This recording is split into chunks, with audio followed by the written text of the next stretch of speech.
Today we're going to look at naming and writing ionic compounds with polyatomic ions. So naming and writing ionic compounds with polyatomic ions. So you were given the polyatomic ions packet, and I asked you to do a little exploring with that. So poly means many. So we're looking at atoms that are ionic in nature. Poly means many. So we will have more than one hanging out. So it could be 2, it could be 5. It just depends on what we're given. So it's more than one. You were also given in your resources this sheet. There's positive ions, which are cations, negative ions, which are anions. So if you'll notice, positives here are your metals. They always have a positive charge. Over here, you have nonmetals.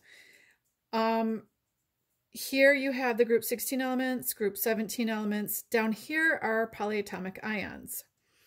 And what you'll notice is, like we had up here, you have the indication of what's in the polyatomic cluster as well as the charge. So acetate is made up of 2 carbons, 3 hydrogens, and 2 oxygens, and it has a -1 charge. So we can work with these groups same way that we do with something that's hanging out by itself, and we look at the charge. So most of the time, we want the compound to be balanced, to be neutral, is a better way to put it. Here's another reference sheet that I gave you in your materials. Cations up here, anions down here, a lot of different things. So these all have a -1 charge. This has a -2 charge. This has a -3 charge. A lot of the cations up here are indicating your transition metals. It's not just your transition metals, but there's a lot of transition metals up there. And it also indicates that there are many in this that we need to pay attention to. So if we had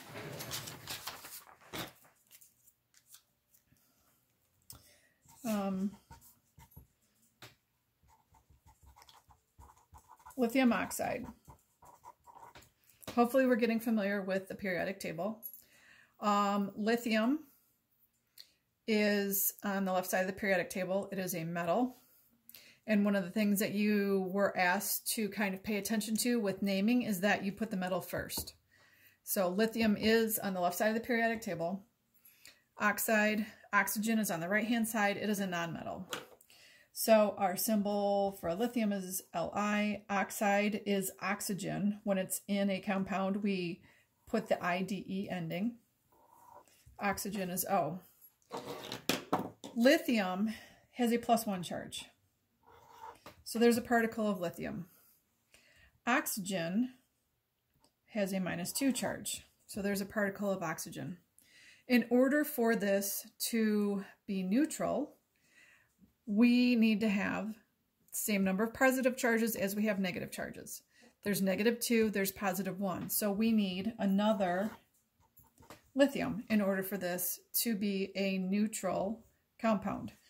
So that means we write Li2O. This is our symbol. This is the formula for lithium oxide. Example 2, aluminum iodide. Most of us recognize aluminum. We work with aluminum on a regular basis, quite often in our homes, on vehicles, things like that. So aluminum, metal on the left-hand side. Iodide, so again, ending ends in IDE. This is iodine. It's a nonmetal. It's on the right-hand side of the periodic table. So aluminum, we discovered that aluminum has a +3 charge for every particle. Iodine has a -1 charge. When these come together, we want them to be balanced. We have +3 and -1. So that means we need 2 more particles in order for this compound to be balanced. So Al(I3). This is our formula for aluminum iodide. Example 3.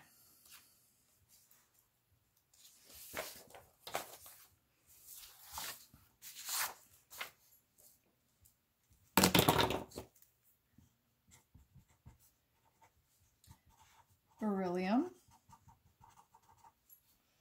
hydroxide. Look at our periodic table. Beryllium, Be. Hydroxide. Now this doesn't look familiar necessarily. So if you see something that doesn't look familiar, but it sounds kind of familiar. So hydro, we think of hydrogen. Oxide, we think of oxygen. So that is a combination of hydrogen and oxygen. So since it's a combination and it's the second part of the name, we'll look at our sheet. So we're going to kind of assume that it's an anion. They are nonmetals. Beryllium is our metal. So I'm looking for hydroxide. I see oxide here. So I'm going to look. Hydroxide. Hydroxide is hydrogen and oxygen. It is, however, written as OH. So that is our symbol. Beryllium, when we look at where it's at in the periodic table, we see that beryllium is a +2. So beryllium is +2, 1 particle. Hydroxide, when it's together, combined, so oxygen and hydrogen, this has a -1 charge. So this together, 2 particles, has a -1 charge. We want to have this compound balanced, so we need another hydroxide for another -1. So we have 1 beryllium and we have 2 hydroxides. Now we put the parentheses around the OH because this indicates that we have 2 of the hydroxides.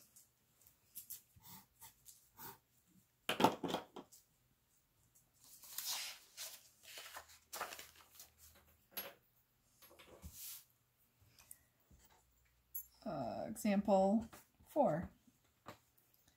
Aluminum.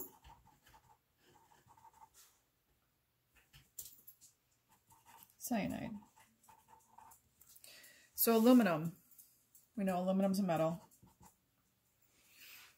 Cyanide. Now you might have heard of cyanide before, but you're not exactly sure what makes up cyanide. So let's look.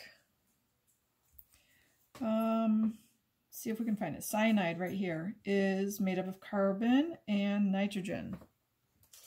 And it has a -1 charge. Aluminum, all by itself, so aluminum, particle of aluminum, is a +3. Cyanide, all together, carbon and nitrogen, is, according to our handy dandy little cheat sheet, -1. So this is not balanced, so we need another part of carbon and nitrogen, -1, another carbon and nitrogen, -1. So then to write the formula, Al, parentheses, CN3. This gives us aluminum cyanide.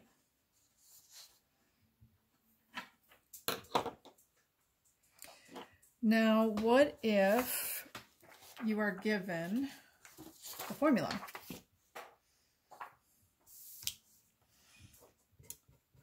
Example 5. If you see KOH, I kind of just separated it off already. There's one K, there's an OH. We look for what comes first to see if we can find it in the periodic table on the left-hand side. On the left-hand side, we see K as potassium.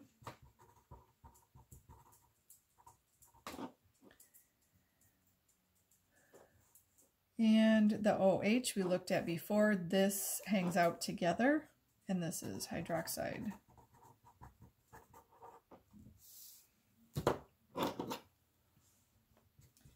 Example 6, NaNO3. Again, you're kind of looking for clusters together. So this Na sticks together. Look for it on the left-hand side of the periodic table. Some of you are familiar with it. It is sodium. So then we look at the rest of this cluster. Even though there's not parentheses around it, you look at this cluster and see if you can find it in your ion chart. So we're looking to see if NO3 is in our ion chart, and here it is. It is NO3 with a -1 charge. It's a nitrate.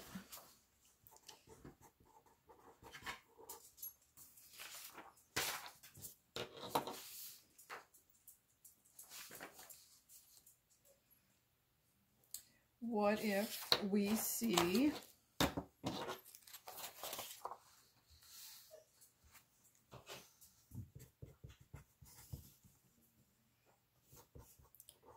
Fe? Oh, Fe.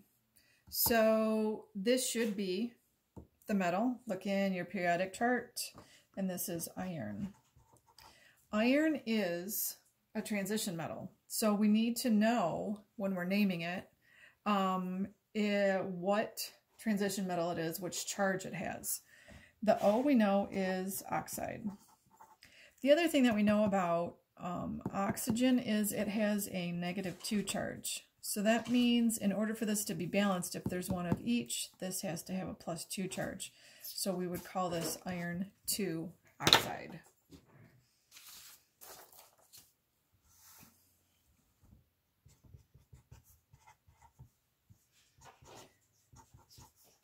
NH4, 2 of them in S. Now, we're not used to seeing the clusters at the front. We've been looking at examples where the cluster is kind of at the back end of it. But we do have ammonium that has a +1 charge. This acts, even though it's nonmetals, it acts as if it is an ionic compound because of the way that it hangs out together. So the NH4 is ammonium, and we simply list it as that, ammonium. And then the S, on the right-hand side of the periodic table, we look for S, that's sulfur, and then when we name it, we write sulfide.